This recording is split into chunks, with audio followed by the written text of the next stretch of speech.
Xin chào các khán giả của Vietcetera đã quay trở lại với chương trình Vietnam Innovators ngày hôm nay.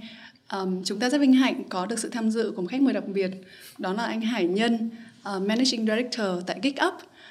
Và ngày hôm nay chúng ta sẽ cùng trao đổi với anh Hải Nhân về một chủ đề mà rất là thú vị và rất là mới tại Việt Nam, đó là làm những sản phẩm về công nghệ, những sản phẩm số.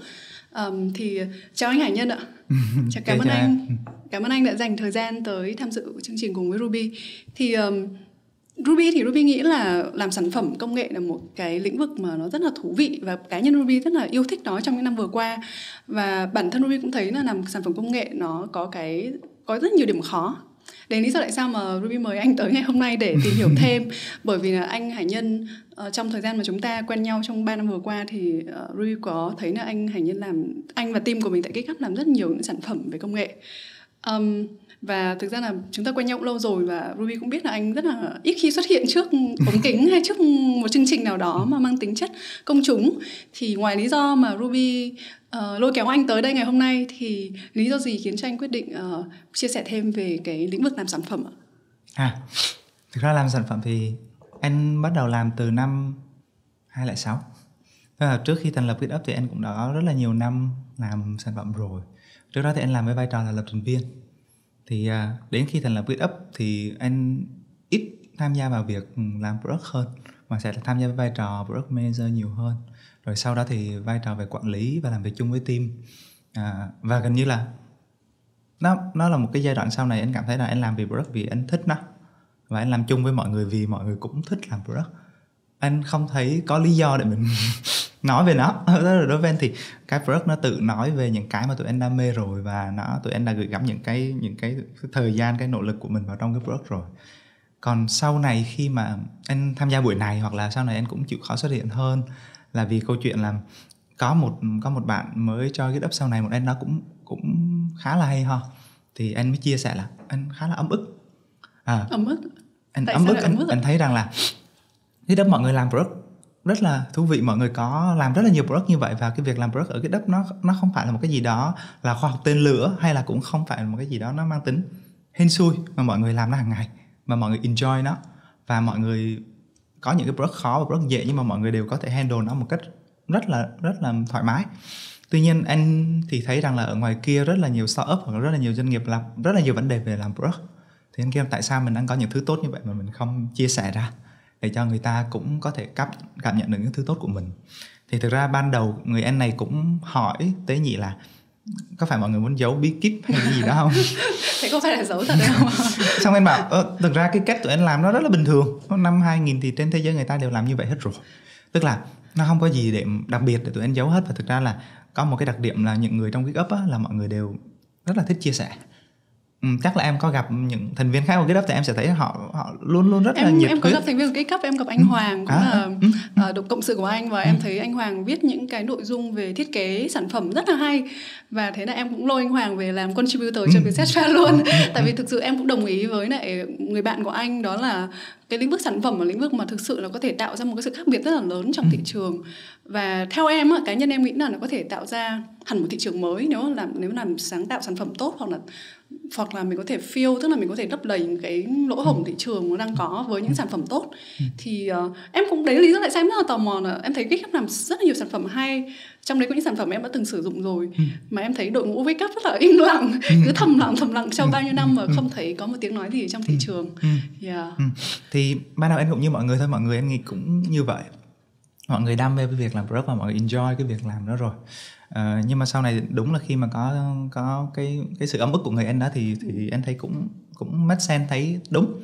Mình làm những thứ tốt như vậy, và có thể những thứ mình làm mình thấy nó rất là bình thường, nhưng có thể nó sẽ giúp ích cho những người chưa có nhiều thời gian để nghiên cứu về việc làm product, hay là mình có rất là nhiều method mà mọi người cũng biết, nhưng cái việc kết hợp những cái method đó như thế nào vào cái quy trình để làm ra một cái product thì có thể nó sẽ hữu ích. Thì cho nên bây giờ thì bên phía GitHub chủ động hơn rất là nhiều trong việc chia sẻ. Bây giờ thì hàng tháng cũng sẽ có những buổi chia sẻ, hoặc là mỗi tối thứ 5 hàng tuần cũng có những buổi chia sẻ, và nội dung hoàn toàn là về làm product như thế nào, và mọi người rất là open, gần như là chia sẻ hết những cái gì mà về cách làm là mọi người chia sẻ hết. Vậy có vẻ như anh Hải Nhân có một cái đam mê, một cái tự nhiên đúng không? Là làm sản phẩm, và anh cứ theo con đường đấy. Và GiGup được thành lập vào năm 2014 đúng không? Thì bây giờ cũng được 7 năm rồi. Đội nhà anh đã làm được bao nhiêu sản phẩm rồi ạ? bên anh làm rất là nhiều sản phẩm. Thứ nhất là nói về đam mê tự nhiên thì anh nghĩ rằng là anh cũng không, thời kỳ đầu anh làm product thì anh cũng không có một cái đam mê rõ ràng như vậy. Ban đầu thì anh làm back-end, anh làm developer back-end. Thì có một lúc là khi anh nói chuyện với nhà tuyển dụng, họ hỏi rằng là em làm software đúng không? Vậy thì có những cái software nào em làm mà em cảm thấy tự hào? Lúc đó mình bắt đầu mới suy nghĩ, ủa, mình làm những cái software mà mình không biết nó như thế nào luôn. Thì sau đó là mình chỉ tò mò thôi, nhưng mà mình cũng cảm nhận được là mình rất là muốn xem là những cái mà mình code thì bây giờ nó ra thị trường thì nó như thế nào, người ta sẽ sử dụng nó như thế nào. Thì lúc đó bắt đầu anh mới dấy lên câu hỏi là mình sẽ muốn làm những cái product mà mình có thể cảm nhận được là người dùng sẽ sử dụng nó làm sao, hoặc là doanh nghiệp nó sẽ sử dụng như thế nào và tạo ra giá trị từ cái product của mình làm như thế nào. Thì đó là lúc mà anh bắt đầu tìm hiểu thêm về cách làm phần mềm. Và anh tìm hiểu từ rất là sớm, trước khi thành lập GitHub rất là nhiều. Anh tìm hiểu như vậy và anh cùng nói chuyện với những người cùng làm với anh, hay là anh nói chuyện với các bạn trẻ là sinh viên, là những bạn mà anh gọi là em út của anh, nói về chuyện là ok, làm product thì phải làm như thế nào. Thì sau đó đến năm 2013 thì tụi anh mới bắt đầu tập hợp nhau lại, bắt đầu mới quyết định là mình chưa nghĩ đến chuyện làm business hay gì hết. Và thực ra startup thì trước đó anh có startup và anh không có trải nghiệm tốt lắm về startup, thất bại nhiều quá chắc kiểu như vậy. Cho nên lúc đó là cũng không có ý định rằng là ok bây giờ mình sẽ start up hay là thành lập một business gì đó. Mình chỉ nghĩ rằng ok mình sẽ thành lập một cái product studio nhỏ thôi, mọi người làm product và để xem mình có thể làm được những cái product mà người ta chịu trả tiền cho nó hay không. Thực ra cái câu chịu trả tiền này có một cái ý rất là hay là khi mà mình làm một cái gì đó nó có ý nghĩa thì và người ta cảm nhận được ý nghĩa đó thì người ta sẽ sẵn sàng trả tiền cho nó. Đó là một cái cách mà người ta ghi nhận cái giá trị mà mình tạo ra. Và sau 7 tháng đầu tiên thì thật mình có những cái dự án mà khách hàng họ rất là vui lòng để trả chi phí cho mình build được những product mà họ cảm thấy rất là ok. Thì đó, từ thời điểm đó bắt đầu dần dần đến bây giờ thì tính ra cái GitHub phải build đâu đó đến gần 200 product rồi. Trong vòng 8 năm, trong vòng 8 200 năm. sản phẩm. Oh my god, đó là con số rất là lớn. Thế bây giờ quay trở lại với câu chuyện ban nãy mà người bạn của anh ấm ức đúng không ạ? Thì anh ấy ấm ức bởi vì trong thị trường rất nhiều người rất là khổ sở khi mà làm product về mặt công nghệ. Bởi vì em cũng là người trong ngành startup và em cũng có kinh nghiệm làm startup công nghệ. Em thấy là thực ra làm product rất là vất vả, khó. Thì anh nghĩ điều gì tạo nên cái sự khó đấy? Hay là anh thấy nó dễ quá rồi không biết tại sao nó khó? Không, anh thực ra là khi mà nói chuyện với đối tác của anh hoặc là khi nói chuyện với những người khác cũng quan tâm đến cái việc GitHub đang làm thì anh cũng dần dần hiểu được là nó khó ở điểm nào. Anh nghĩ là cái điểm khó đầu tiên là bởi vì trước đây làm product thì nó sẽ thiên về chuyên môn và kỹ thuật nhiều hơn. Sau này làm product thì nó thiên về user nhiều hơn. Anh nghĩ rằng là bởi vì ban đầu là nó thiên về chuyên môn vì chuyên môn nó khó, nhưng càng ngày thì người ta càng làm được và nó dễ. Thì bây giờ là thiên về user nhiều hơn bởi vì user họ có nhiều lựa chọn, có nhiều product để xài. Anh nghĩ là bây giờ ví dụ như là mình muốn book xe đi thì mình cũng có Grab hay là mình cũng có Bi hay là mình cũng có Gojek để mình xài. Thì khi đó cái yếu tố tiếp theo là người ta sẽ lựa chọn dựa vào cảm xúc. Thì bây giờ thiên về user nhiều hơn. Và khi mà thiên liên quan đến con người thì nó luôn phức tạp, đúng không? Làm sao mình biết được là người khác nghĩ gì, người khác muốn như thế nào thì người ta hài lòng. Thì cái đó rất là khó. Trong khi đó lĩnh vực làm product thì lại phải có rất là nhiều user. Như vậy là mình phải hiểu hết tất cả những user của mình và build ra một cái feature thì mình phải đảm bảo là tất cả user của mình hoặc là ít nhất là phần lớn các user của mình đều sử dụng một cách rất là dễ dàng và họ cảm thấy enjoy với chuyện đó. Thì đó là một cái challenge rất là lớn. Thì đứng đằng sau đó là anh bên phía GitHub thì chia ra làm khoảng kiến thức mình phải biết để làm product thì nó tính ra đến phần 10 mấy khoảng kiến thức như vậy. Tức là từ business research đến idea về product concept, đến phần liên quan phân tích, rồi là user research, rồi là user design, rồi là có UI, rồi có coding, rồi có operation, rất là nhiều thứ như vậy. Và một người thì không thể biết được hết những thứ đó. Thì ở GitHub là mọi người phải chia nhau, mọi người phải own, phải nắm giữ được một cái mảng kiến thức đó rồi mọi người phải phối hợp với nhau để làm. Thì anh nghĩ là đó là một cái công việc mà đòi hỏi teamwork và đòi hỏi sự phối hợp rất là tốt giữa các thành viên với nhau. Thì anh nghĩ đó là cái khó nhất. Thế thì quay trở lại với ban nãy anh Nhân có nói là mình có tới đã từng phát triển hoặc là đồng phát triển gần 200 sản phẩm. Thì bây giờ em có một câu hỏi cho anh, giống như lựa chọn xem trong nhà mình yêu thích đứa con nào nhất. Thì sản phẩm nào anh đã phát triển và anh cảm thấy là mình tự hào nhất về nó. Tại sao nữa? Đúng không? Anh nghĩ là anh sẽ chọn ra 3 product đi. Bởi vì 3 product nó có 3 khía cạnh mà anh cảm thấy rất là thích về nó. Một cái product đầu tiên là một cái platform dành cho các nhà hàng để giúp kết nối khách hàng của các nhà hàng với các nhà hàng khác nhau. Anh có thể tiết lộ tên của nó được không? Thực ra cái sản phẩm thì anh tiết lộ được đó là Waiter, là một cái nền tảng mà nếu em tới sân bay Changi của Singapore thì em sẽ thấy Tức là nó là một cái F&B app mà được giới thiệu tại sân bay Changi. Nó là cái duy nhất thôi, F&B duy nhất thôi, để giúp cho khách du lịch có thể dùng waiter để có thể explore những cái nhà hàng ở Singapore. Sản phẩm này tại sao mà anh thích nó là bởi vì GitUp cùng tham gia build up từ những cái idea đầu tiên cùng với founder, và đến hiện tại giờ là 5 năm là hai bên làm việc với nhau và hai bên nói đùa với nhau là giống như là mình grow up together như vậy. Như cuộc hôn nhân đúng không? Đúng rồi. Thì đến hiện tại giờ thì Waiter đã được phát triển ra trên 200 nhà hàng và cũng đạt được những thành công nhất định, và hai team vẫn làm việc với nhau rất là thân. Vẫn gọi là team Waiter Việt Nam và team Waiter Singapore, chứ còn không còn gọi là team GitUp và team Waiter nữa. Nice. Thì đấy là cái product team mà anh rất là thích. Cái product thứ hai thì là một cái product là The Coffee House app mà version 1.0. Có nghĩa là bây giờ thì không còn là cái app đó nữa, bây giờ đã phát triển lên rất là nhiều version sau này rồi. Nhưng mà cái version đó anh rất là thích là bởi vì nó là lần đầu tiên giới thiệu ra cho khách hàng một cái app. Gần như ở Việt Nam thì trước đó chưa có. Mình đi uống cà phê thì rất là hiếm khi mà mình có một cái app như vậy để mình sử dụng nó. Thì đội ngũ phát triển của bên GitUp cũng như là bên The Coffee House team đều cũng không chắc là người ta có đón nhận nó hay không. Cho nên hai bên tiếp cận với nhau một cách rất là thận trọng và cũng rất là háo hức, không biết là khi launching thì như thế nào. Nhưng mà sau đó launching rất là thành công.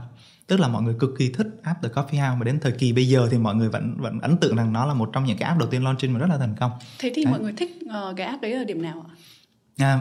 Nhân nghĩ là cái này phải cảm ơn team business của The Coffee House. Bởi vì là thường bên GitUp làm thì xuất phát từ insight của user và insight từ business. Thì bên phía business thì thường insight sẽ liên quan nhiều đến những cái business value, đến những cái objective về mặt business. Nhưng riêng The Coffee House thì họ rất là quan tâm đến trải nghiệm khách hàng. Họ muốn là khi mà khách hàng tới các cái store của The Coffee House thì họ phải có trải nghiệm rất là quen thuộc, rất là dễ chịu.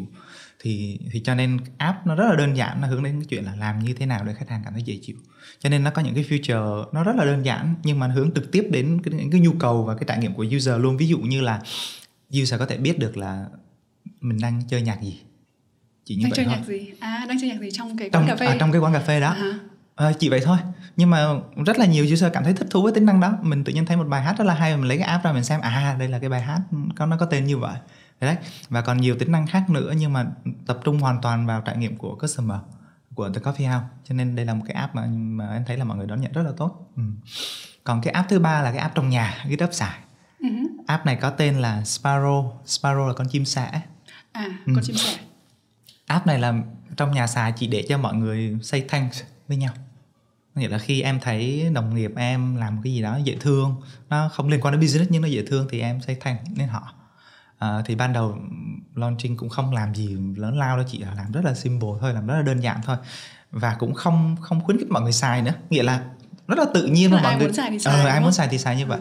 Nhưng mà đến bây giờ thì đã được 4 năm và gần như mọi người xài nó hàng ngày luôn. Có nghĩa là nó biến thành xài hàng ngày. Đúng, mọi người trong GitUp xài hàng ngày luôn, và nó biến thành một nét văn hóa của GitUp luôn. Có nghĩa là gần như là khi nào trên màn hình của Git TV cũng hiện lên những cái Sparrow và có những người say thanks với những người khác như vậy.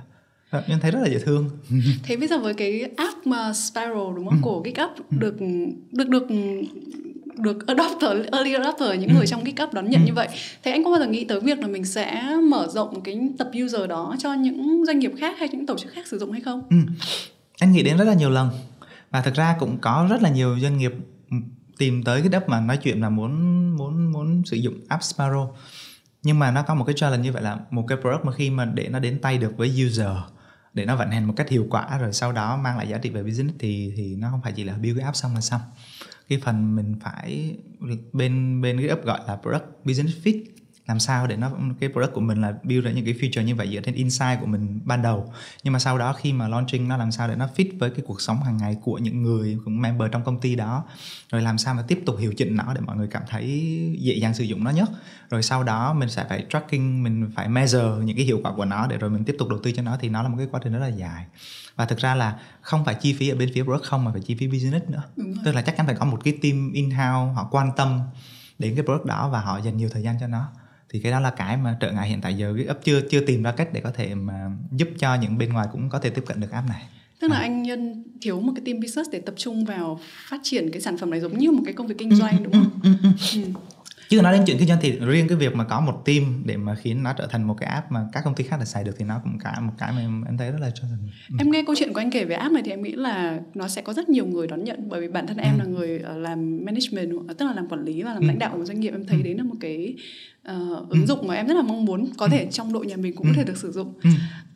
Hy vọng là anh Nhân sẽ nghĩ tới việc tìm thêm người về phát triển cái app đó để đến với tay của nhiều người hơn.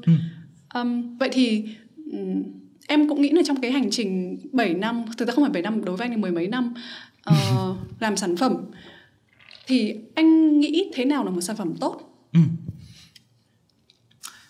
Giai đoạn ban đầu lúc mà anh thành lập công ty, thành lập GitUp cùng với những cái đồng sự đầu tiên, thì mọi người hay đặt câu hỏi là mình thành lập một cái product studio để làm ra những cái product thực sự. Lúc đó mọi người chỉ gọi là những product thực sự thôi, còn không định nghĩa là nó như thế nào hết.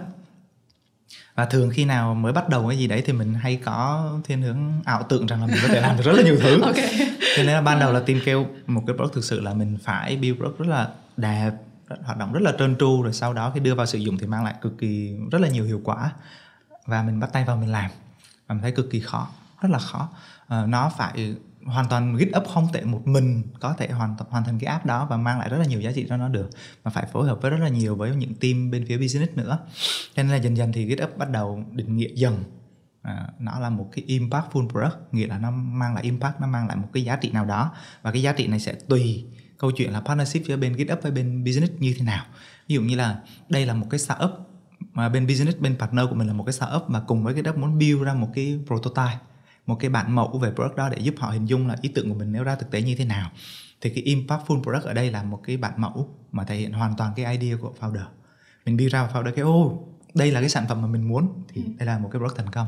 Nhưng mà có nhiều product là đã hoạt động rồi, bên phía partner đã hoạt động rồi, nhưng mà user họ cảm thấy khó để sử dụng. Cho nên khi mà mình tracking thì mình sẽ thấy rằng là user vẫn xài, tuy nhiên họ không hoàn thành những cái tác vụ của họ và họ xài rất là ít. Thì khi đó là nhiệm vụ của GitUp là làm sao khiến cho user thích thú hơn, sử dụng cái product nhiều hơn. Thì lúc đó là cái impactful product ở đây là user experience. Đó, nó như vậy. Thì hiện tại giờ cái mà GitUp vẫn hướng tới là một cái product mà GitUp có thể cùng với business team phát triển từ idea ban đầu đến những cái strategy, đến những cái version đầu tiên, đến khi launching user bắt đầu xài.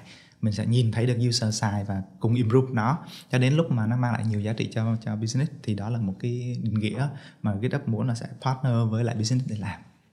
Tức là theo em hiểu thì một sản phẩm, một cái product tốt là product có impact, và cái impact đấy thì thực ra là phụ thuộc vào bối cảnh. Ví dụ trong giai đoạn đầu mới bắt đầu thì sản phẩm đấy chưa cần phải quá là đẹp, quá là chân tru, nhưng mà chỉ cần đạt được cái tầm nhìn ban đầu của cái người làm sản phẩm, và có thể là được một số lượng người early adopter, những người dùng đầu tiên họ sử dụng thấy ok, hoặc là có thể giúp founder của startup đấy gọi được vốn ở vòng đầu, đúng không? Tức là nó phụ thuộc vào rất là nhiều cái bối cảnh, mục đích của cái giai đoạn đó là làm gì. Xong sau đó đến giai đoạn tiếp theo thì có thể là phải nghĩ tới việc là cái product này nó có cái thị trường đủ lớn hay không, rồi có thể scale được hay không, rồi sau đó người ta có trả tiền hay không, đúng không? Thậm chí có những product ban đầu chả cần ai trả tiền cả, nhưng mà có những product thì đến một giai đoạn cần người ta phải trả tiền để sử dụng.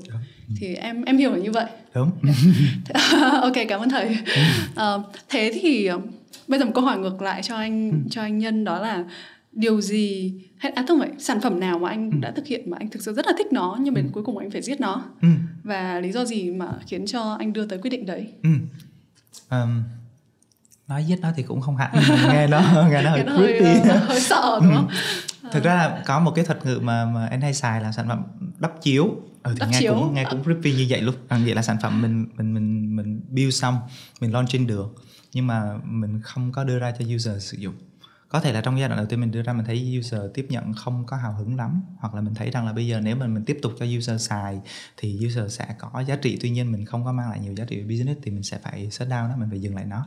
Thì có hai sản phẩm và thường là những cái sản phẩm như vậy thì thường là cái concept rất mới, idea nó rất là mới, thì thường là giai đoạn đầu tiên sẽ gặp rất là nhiều vấn đề liên quan đến như vậy. Và thường là ở cái startup thì có hai sản phẩm, là một sản phẩm là ý tưởng anh nghĩ là khá hay ho. Ý tưởng là hiện tại giờ khi mà em đi các cái nhà hàng tiệc cưới thì em sẽ thấy là các bạn nhân viên part time ở đó phải có rất là nhiều bạn part time như vậy thì mới có một cái tiệc thành công như vậy. Thì bình thường các bạn nó sẽ không có hoạt động giống như là nhân viên full time bình thường, mà các bạn có thể là sinh viên, có thể làm rất là nhiều công việc khác nhau, và khi có cái tiệc mở ra thì các bạn mới được gọi tới đó. Thì cách truyền thống thì để huy động được nhân viên trong một cái tiệc như vậy thì mình cần phải huy động đến khoảng 200 bạn.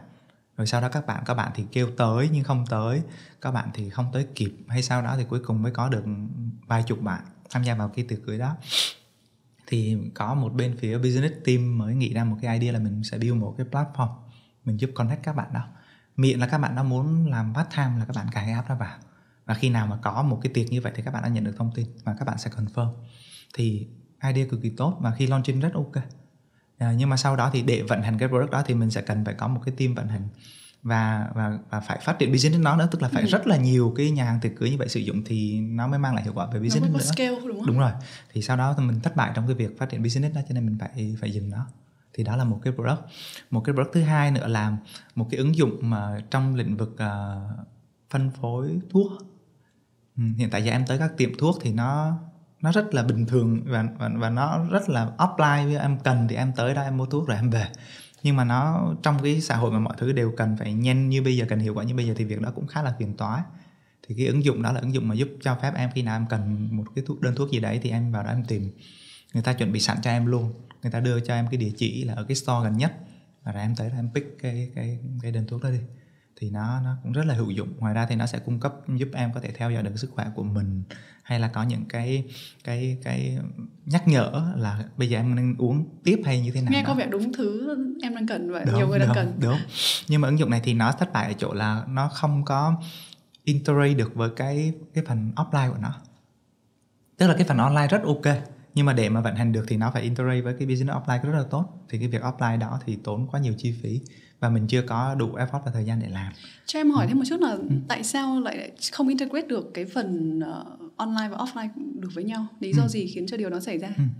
Thực ra nếu mà gọi là một trong những cái challenge lớn khi mà launching một product thì em nghĩ là đây là cái challenge lớn nhất. Tức là làm sao để khiến cho cái digital product nó integrate được với cái business offline, đó là cái challenge lớn nhất. Bởi vì business offline thì không phải business nào cũng có những cái workflow mà nó chuẩn và chỉnh rồi. Nhưng mà trong khi đó là một cái product online nó chỉ có thể integrate với một cái business mà cái workflow nó tương đối ổn rồi.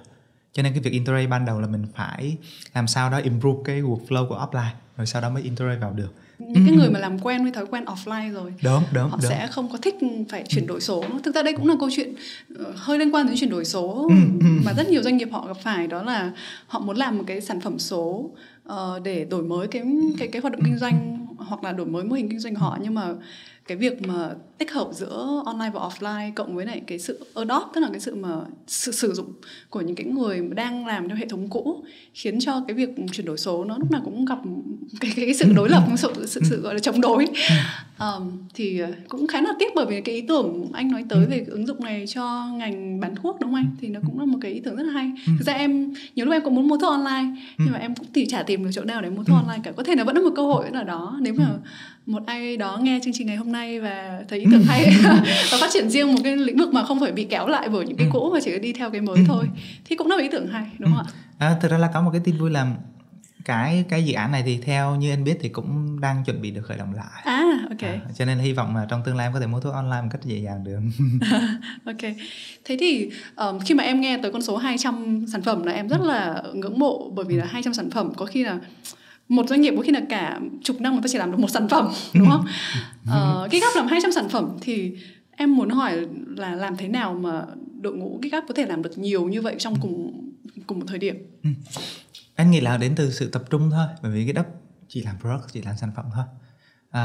Có những cái thời điểm mà mình cảm thấy rất là được hấp dẫn bởi chuyện làm business với những cái sản phẩm của mình. Làm business là mình đã build được cái product này rồi, làm sao mình launching nó, mình để cho đối tác sử dụng. Em cũng nghĩ thế. Là mình làm sản phẩm giỏi thế thì chắc chắn trong những sản phẩm đấy sẽ có một sản phẩm tung ra thị trường thì nó sẽ được, trong 200 cái chắc phải được vài cái ít nhất, đúng không? Tung ra thị trường thì nó sẽ có một cái sự đón nhận tốt. Thì làm thế nào mà anh không có bị lôi cuốn bởi cái sự cuốn hút đấy? Anh cũng thấy hấp dẫn. Nhưng mà anh suy nghĩ lại thì thực ra là cái lý do ban đầu mà anh bắt đầu cùng với các đối tác của mình, cùng với các thành viên trong công ty là vì đam mê làm product. Và thực ra là nếu mà có đam mê làm business với product của mình thì đó là đam mê của anh. Và thực ra anh muốn đi chung với mọi người, và anh nghĩ rằng là để mình hoàn thành một cái product như vậy mà mình làm business thì còn rất là nhiều câu chuyện đằng sau nữa. và đó không phải là thế mạnh của anh. Cho nên anh vẫn thiên về câu chuyện là sẽ hợp tác với một business team để làm business cho những cái product đó hơn là câu chuyện mình tự làm. Cho nên là bên phía GitHub rất là tập trung trong việc làm product. Và ngoài ra thì thực ra trong quá trình làm thì anh thấy là có rất là nhiều thứ hay ho mà bên phía GitHub còn phải khám phá. Nói làm product vậy thôi nhưng mà có rất là nhiều kiến thức, rất là nhiều cái trải nghiệm mình còn chưa đi qua nữa. Đó là chưa kể là trong một giai đoạn như vậy thì sẽ có những cái product ở trong một cái lĩnh vực nào đó mới, và mình sẽ cần tìm hiểu nó, và mình cảm thấy có quá nhiều thứ mà mình cần biết hơn là mình nhảy vào một cái lĩnh vực mới hoàn toàn mà mình không có thế mạnh. Ví dụ như hiện tại giờ thì bên GitHub đang build một cái sản phẩm liên quan đến chứng khoán, và anh cảm thấy rất là thú vị khi mà lên phòng của team product mà thấy những cuốn sách về chứng khoán này mọi người mua về để mọi người tìm hiểu, để mọi người hiểu thêm về lĩnh vực đó. Thì đó là những cái mà mọi người vẫn có động lực để tìm hiểu thêm những thứ mình đang làm, cho nên là mọi người vẫn rất là tập trung cho việc làm product. Ngoài ra thì bên phía GitHub rất là cảm thấy rất là thích thú khi mà một cái product nó launching thành công và nó bắt đầu được sử dụng. Và để làm được như vậy thì mình sẽ cần phải rất là tập trung. Còn nếu mà mình không tập trung thì rất là khó để mình có thể hoàn thành được cái mong đợi đó của mình. Em cũng có nghe là khá là nhiều người bạn của em, hoặc là thực ra trong kinh nghiệm của em nữa, đó là để mà tuyển dụng được những người tài trong lĩnh vực product. Tại vì product thì nó thứ nhất là gồm có UX UI design, thứ hai gồm có tech này, đúng không? Thì là những vực vừa mới vừa khó, vừa ít người tài, nhưng mà cái nhu cầu mà tuyển dụng những nhân tài đấy trong thị trường rất là lớn. Thậm chí anh phải cạnh tranh với những doanh nghiệp rất là lớn từ nước ngoài họ tới Việt Nam để họ tuyển dụng những người tài như vậy. Thì làm thế nào để anh có thể thu hút và giữ chân được những nhân tài trong ngành product? Trong thời kỳ đầu thì đây cũng là một điều anh rất là băn khoăn, tức là không biết mình mê làm product như vậy nhưng ngoài kia người ta có mê làm product không, có những bạn cùng rất là mê như mình hay không, và rồi là mình mê như vậy nhưng mình tập hợp lại thì mình có làm việc chung với nhau được hay không. Thì sau đó dần dần anh tìm hiểu thì anh thấy có một số cái anh tìm hiểu ra và anh thấy nó không có giống như hình dung của anh. Cái thứ nhất là Việt Nam có rất là nhiều người làm product rất là giỏi. Các bạn UX designer rất giỏi, các bạn UI designer rất giỏi, các bạn làm code rất giỏi. Cho nên là mình không thiếu những người giỏi trong lĩnh vực product. Cho nên cái khó đầu tiên là những người giỏi đó có ngồi làm việc chung với nhau được hay không. Thì anh thấy là sẽ làm việc chung được nếu mọi người có cùng một cái đam mê, cùng một cái để hướng tới. Anh nghĩ ví dụ như một bạn này cũng rất là giỏi về lĩnh vực làm product, bạn kia cũng rất là giỏi, nhưng mà một bạn thì hướng tới câu chuyện là làm sao để mà kiếm được nhiều tiền, còn bạn này thì hướng tới câu chuyện là làm sao để mà cái product của mình nó launching thành công, nó mang lại nhiều ý nghĩa. Thì hai bạn này rất là khó để có thể làm việc chung với nhau. Thì cho nên là đội ngũ ban đầu của GitHub thì là gần như là những người cùng share cùng một cái niềm yêu thích và cùng một cái đam mê, cùng một cái mục tiêu để hướng tới. Còn cái đội ngũ thứ hai là đội ngũ các bạn trẻ, bởi vì mình đâu có thể làm product với 3-4 bạn được đâu. Hiện tại giờ GitHub có 70 thành viên và còn cần thêm nhiều thành viên nữa. Thì các bạn trẻ là gần như là bên GitHub thì các bạn gần như là sinh viên. Hiện tại giờ có những bạn là mới năm nhất năm 2 thì đã join GitHub rồi. Và những bạn mà senior hồi nãy em nói thì các bạn sẽ rất là chịu khó để mà build những cái bộ kinh nghiệm, những bộ kiến thức rồi sau đó truyền đạt đến các bạn trẻ. Và các bạn trẻ dựa vào đó để cùng làm việc chung với mọi người. Thì giai đoạn đầu thì lại có một cái challenge nữa là các bạn như vậy sẽ cần 6 tháng đến 1 năm, các bạn là cần vài 3 năm thì mới bắt đầu cứng cáp để có thể cùng làm việc chung, để cùng build những product nó hiệu quả được. Vậy thì mình đầu tư rất là nhiều thời gian và rất là nhiều nỗ lực như vậy, rồi sau đó các bạn không ở lại công ty thì sao? Thì đó là câu hỏi mà anh không có câu trả lời. Không có câu trả lời à? Thế sao về sau nhiều năm rồi vẫn chưa có câu trả lời? Anh không có câu trả lời, và anh nghĩ rằng là thực ra một cái business mình nên bắt đầu khi mà có một cái challenge nào đó, có một cái gì đó nó thực sự khó, mọi người không làm được mà mình thì tin rằng ok, một là mình có thể làm được, hoặc là mình tin rằng là mình sẽ vượt qua nó được. Thì đối với anh là anh có một niềm tin rằng là ok, mọi người sẽ cùng phát triển, cùng roll lên ở GitHub, và mọi người không có lý do để mọi người đi nếu mọi người vẫn happy với nó, kiểu như vậy. Thế mọi người ở trong cái cấp ở lại với anh thường là khoảng thời gian bao nhiêu lâu? Mọi người anh nghĩ là thời gian rất là dài, và nó rất là khác so với những công ty khác á. Mọi người sẽ ở lại cho khi mọi người không còn share cái đam mê đó nữa. Chứ thường mọi người sẽ không gặp những vấn đề theo kiểu đấu đá nội bộ hay là ghét nhau hay là giận sếp hay là này nọ. Bởi vì bên phía GitHub thì không có sếp. Bên phía GitHub thì mô hình tổ chức theo mô hình flat, cho nên mọi người làm việc chung với nhau là giống như là đồng sự với nhau, rất là ngang hàng với nhau. Cho nên mọi người ở lại rất là lâu với nhau. Thế thì anh có nghĩ rằng anh đã build được một cái culture, mà một cái văn hóa của tổ chức là để nó thúc đẩy cái sự phát triển sáng tạo trong product hay không? Câu này anh cũng được hỏi rất là nhiều. Mọi người bảo là mọi người biết đến GitHub, ít người biết đến GitHub về câu chuyện những product GitHub làm. Tại thực ra những cái product đó thì có product nó launch thành công, có product thì đối tác business của bên GitHub launch. Và cũng thường là những product đấy nó không có tên của GitHub ở phía sau, thường là nó có tên của cái business đó. Nhưng mà nhiều người biết đến GitHub nhờ culture. Thế một số người hỏi là GitHub build culture như thế nào? Anh trả lời GitHub đâu có build culture đâu. cái này em thấy là rất là thú vị, bởi vì là nếu mà mình đọc những cuốn sách về quản trị, hay là đọc thậm chí là những cuốn sách rất là hay, hay những bài viết rất là hay về quản trị, thì họ luôn nói tới việc là phải build một cái culture để làm được một việc gì đó. Nói chuyện với anh xong anh nói là anh chả build culture, em không biết làm sao. Thế bây giờ anh nói chuyện tiếp đi ạ. Anh nghĩ là culture thì nó xuất phát từ những người đầu tiên của công ty.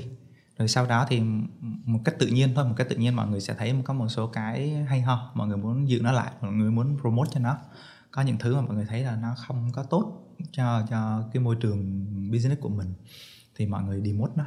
Và một cách tự nhiên như vậy thì dần dần nó sẽ hình thành một cái culture. Nó rất là riêng cho cái doanh nghiệp đó, và nó không phải là một culture, đối với nó không phải là một cái gì đó rất là dễ để mình thiết kế lên nó rồi sau đó mình lên kế hoạch rồi mình build product được. Cho nên em tin rằng là cái culture của GitHub thì nó sẽ tiếp tục thay đổi, nó sẽ tiếp tục improve dựa vào những cái thành viên mới của GitHub. Và câu hỏi cuối cùng của em dành cho anh Hải Nhân liên quan đến product, đó là nếu như khán giả của Vietcetera hay một số những khán giả của chương trình ngày hôm nay là những người đang làm trong ngành product thì anh có lời khuyên gì để cho họ tránh những cái sai lầm mà thường hay mắc phải mà không nên mắc phải trong việc phát triển sản phẩm? Anh nghĩ là nếu mà có nghe lời khuyên thì hơi quá. Có thể là một trải nghiệm. Anh nghĩ là trải nghiệm thôi, chia sẻ cá nhân thôi, bởi vì anh là cũng người đã dành rất là nhiều thời gian cho cái việc build phát triển product. Thì anh nghĩ là một trong những cái mà giúp mình đi được xa và thực sự mình enjoy là cái câu chuyện giá trị và đam mê. Khi mình bắt tay vào làm những cái product á, thì mình sẽ phải tìm hiểu rất là nhiều, có rất là nhiều kiến thức về method, về process này kia mà mình phải tìm hiểu. Nhưng mà mình đừng có để bị trôi theo, để cuốn theo những cái kiến thức như vậy, mà nên quay lại câu chuyện là ban đầu mình muốn làm gì, mình muốn làm product thì mình sẽ phải tập cách để quay lại cái mục đích ban đầu của mình, rồi mình enjoy cái kết quả của mình. Khi mình build ra một product thì mình phải cảm thấy tự hào về nó, và dần dần như vậy thì chính những cái sự tự hào về những cái sản phẩm mình làm ra sẽ nuôi dưỡng mình, sẽ khiến cho mình có đam mê nhiều hơn, và sau đó thì mình sẽ tiếp tục phát triển và tạo ra được những product nó ý nghĩa hơn. Thì em nghĩ là đó là cái chia sẻ mà anh muốn chia sẻ với những người làm product thôi. Ok, bởi vì anh nói về chủ đề này nên em sẽ hỏi thêm một câu nữa. Đó là thế thì trong những cuốn sách mà anh đọc về phát triển sản phẩm, về product, thì cuốn sách nào mà anh cảm thấy nó hữu ích nhất? Thì đương nhiên là anh cũng vừa mới nói là đọc xong rồi cũng đừng có follow nó một cách mù quáng, đúng không? Thì cuốn nào là cuốn anh nghĩ nên đọc xong sau đó quên đi để tiếp tục làm công việc. Thực ra là anh đọc rất là nhiều sách liên quan đến con người, nhiều, bởi vì thực ra như anh chia sẻ, product bây giờ cái challenge lớn nhất là user experience. Mình hiểu về con người thì mình sẽ có khả năng để hiểu về user tốt, rồi mình sẽ thiết kế những product mà nó khiến cho trải nghiệm của user là tốt nhất. Còn nếu mà giới thiệu về một cuốn sách mà anh ấn tượng, thì cái mà ấn tượng khi mà quá trình anh dấn thân vào mạng làm product thì nó lại là một cái blog chứ không phải là một cuốn sách. Okay. Và cái blog này anh nghĩ rằng là nhiều người biết, nhưng bây giờ tác giả blog đó cũng hình như cũng không phát triển nó nữa. Đó là blog của anh Ngọc Hiếu. Anh Ngọc Hiếu là anh biết về anh Ngọc Hiếu lúc mà anh còn là sinh viên. Và lúc đó anh vào blog anh Ngọc Hiếu, đọc rất là nhiều thứ, thì trong đó có về product, thì anh rất là thích nó. Bây giờ thì anh Ngọc Hiếu không còn viết nhiều nữa, nhưng anh có làm podcast và có rất là nhiều cái channel nói về anh Hiếu, chia sẻ về những cái quan điểm, những trải nghiệm của anh Hiếu. Thì anh nghĩ rằng là đó là một nguồn mà anh muốn recommend. Còn lại sách thì anh nghĩ rằng những người làm product phải đọc nhiều lắm, đọc rất là nhiều. Đọc rồi quên, rồi đọc rồi quên, mà cứ như vậy thì sẽ có nhiều trải nghiệm, rồi sẽ thấu hiểu user của mình hơn và sẽ làm tốt hơn. Ok, cảm ơn anh Hải Nhân đã dành thời gian cho chương trình ngày hôm nay. Và những cái gì mà anh Hải Nhân vừa chia sẻ thì thực sự là những bài học có lẽ là bản thân em cũng cảm thấy rất là thấm nhuần trong cái quá trình mà mình làm trong lĩnh vực về công nghệ trong những năm vừa qua. Thì chúc GitHub sẽ luôn thành công trong sự nghiệp phát triển sản phẩm mình, và hy vọng sẽ nhìn thấy một sản phẩm mà nổi bật nào đó do GitHub launch và làm chủ thị trường trong một ngày rất là gần. Thực ra là sắp tới em sẽ thấy những cái sản phẩm như vậy. Thực ra GitHub có đến 20 mấy product là xài trong nhà, và trước đây không ai biết đến nó. Nhưng mà sắp tới thì GitHub sẽ có kế hoạch để mà cùng chia sẻ những product đó, để mọi người có thể thấy được cái idea của nó hay ho, hay là mọi người thấy được giá trị của nó, mọi người bắt tay vào làm. Vậy cảm ơn anh Hải Nhân đã chia sẻ. Chúng ta sẽ cùng hướng tới những tương lai của GitHub trong thời gian rất gần tới. Cảm ơn em. Các bạn có thể nghe bản đầy đủ của podcast này tại playlist Vietnam Innovators phiên bản tiếng Việt trên kênh Spotify và Apple Podcast. Đừng quên nhấn subscribe các kênh của Vietcetera để nghe thêm về câu chuyện của những nhà đổi mới. Chúng tôi cũng xin chân thành cảm ơn GeoHealth Việt Nam, nhà tài trợ và đơn vị hợp tác sản xuất cùng chúng tôi trong series này. GeoHealth là một trong số những nhà đầu tư đổi mới sáng tạo đáng chú ý nhất trong lĩnh vực công nghệ cũng như chăm sóc sức khỏe tại Đông Nam Á. GeoHealth nổi tiếng với dịch vụ khám chữa bệnh tại nhà cùng đội ngũ y bác sĩ chuyên nghiệp và phổ biến với mô hình phòng khám thông minh mới có trụ sở tại M Plaza Sài Gòn. Nếu bạn quan tâm tới lĩnh vực công nghệ và chăm sóc sức khỏe, thì GeoHealth chính là một trong những địa chỉ phòng khám đáng tin cậy nhất.